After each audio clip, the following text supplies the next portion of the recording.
96.9 WBZH and 101.1 WHSM, Hayward's home for real news and great conversation. Here's your daily news roundup.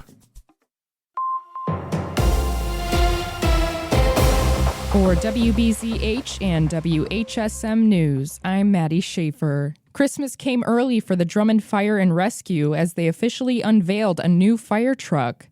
The new fire truck, nicknamed the Bruce, is a 3,000-gallon large tender pumper truck equipped with modern firefighting equipment, which will help the department respond faster and more safely, especially in rural areas. Drummond Fire and Rescue is an all-volunteer department that provides fire and rescue services around the clock, covering nearly 150 square miles in the town of Drummond. The department also regularly assists neighboring fire departments through mutual aid calls. The truck was unveiled during a holiday open house and new truck ceremony that was held on Saturday at the Drummond Fire Department. Mark Jerome is the fire chief for Drummond Fire and Rescue. He says the added water capacity will make a major difference during emergencies. So the Bruce is going to bring us more water. Right now we currently have 2,000 gallons of water. With the Bruce we had another 3,000 gallons of water. So on a rural fire, it's the difference between saving and losing a house. He adds that the faster response and stronger initial TAC can also benefit residents by helping maintain better insurance ratings. Jerome says they have been saving for a new tender pumper with a truck fund, but the new truck was made possible by an anonymous donor who covered majority of the cost. The reason it's called a Bruce is because we had a donor.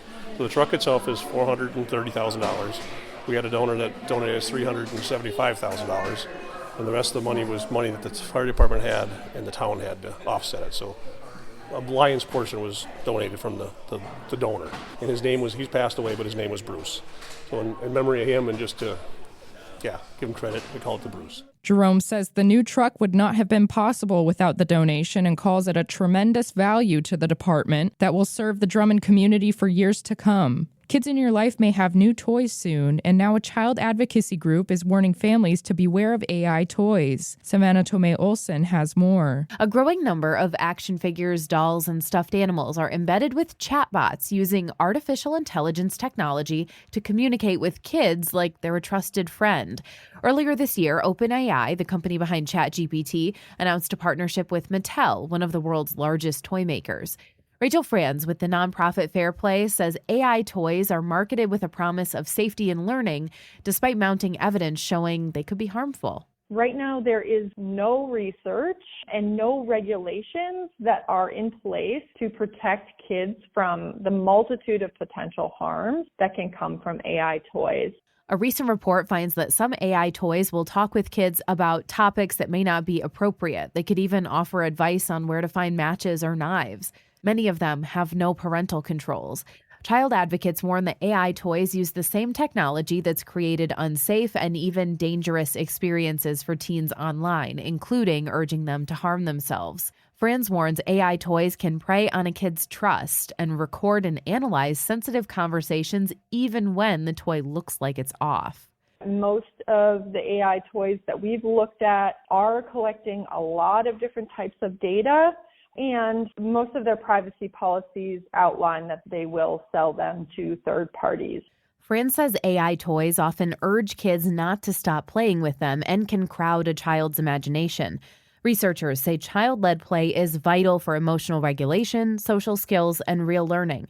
If you think your child's toy may be using AI technology, you can find some helpful information at fairplayforkids.org. The Wisconsin Department of Natural Resources is encouraging residents to take advantage of a free fishing opportunity next month. The annual Winter Free Fishing Weekend will take place across the state on January 17th and 18th. The goal of the event is to get more families and newcomers interested in the sport out on the ice. During the Free Fishing Weekend, residents will not need to buy a fishing license or stamps to participate. More information on the event and winter fishing safety tips are available on the DNR's website. The U.S. House has passed a bill to remove federal protections for the gray wolf. Congressman Tom Tiffany, who's running for state governor, co-sponsored the bill, along with Colorado Representative Lauren Boebert. It's officially titled the Pet and Livestock Protection Act. Tiffany says gray wolves threaten other animals and they should be taken off the federal endangered list. Gray wolves were also delisted in 2020 under the first Trump administration, which sparked a lawsuit from conservation groups. In 2022, a federal judge in California restored protections. Before then, Wisconsin held a wolf hunt and exceeded the state's quota. The DNR has since updated its hunting rules if protections are lifted again. The bill now heads to the U.S. Senate. Snowmobile trails are opening up in the state, and the DNR is reminding snowmobilers to stay sober and safe on the trails this season. Two of the most common recreational crashes around the holidays are weak ice and impaired operation. When alcohol is involved, officials say crashes can lead to tragedy. These types of crashes are entirely preventable, and operating under the influence is illegal. Plan to get home safely by riding sober. You should also be sure to monitor ice conditions before venturing out. Check with local experts such as outfitters, bait shops, and fishing clubs. Additionally, the DNR asks that you respect snowmobile club work by staying on marked trails. Operation on closed snowmobile trails is illegal. For WBZH and WHSM News, I'm Maddie Schaefer.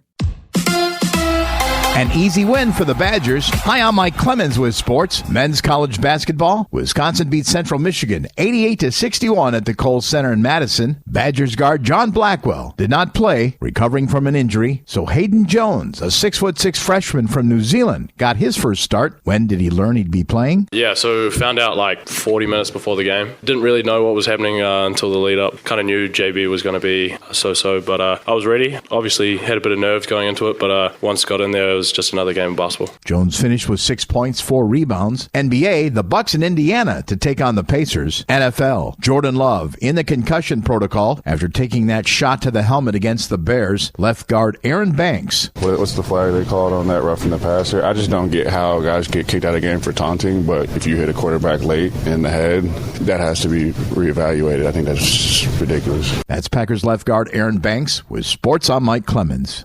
It is going to be mostly sunny today. Our high right around 30 this afternoon. The wind out of the northwest at 5 to 10. Tonight, mostly cloudy. Will drop to around 11 for an overnight low. Tomorrow, partly to mostly cloudy with a high in the low to mid-30s. I'm meteorologist Sean Cable. That's your Hayward News Roundup from WBZH and WHSM. Find more news anytime at wbzh.fm/news. Subscribe to this podcast on Spotify, Apple, or wherever you find your podcasts.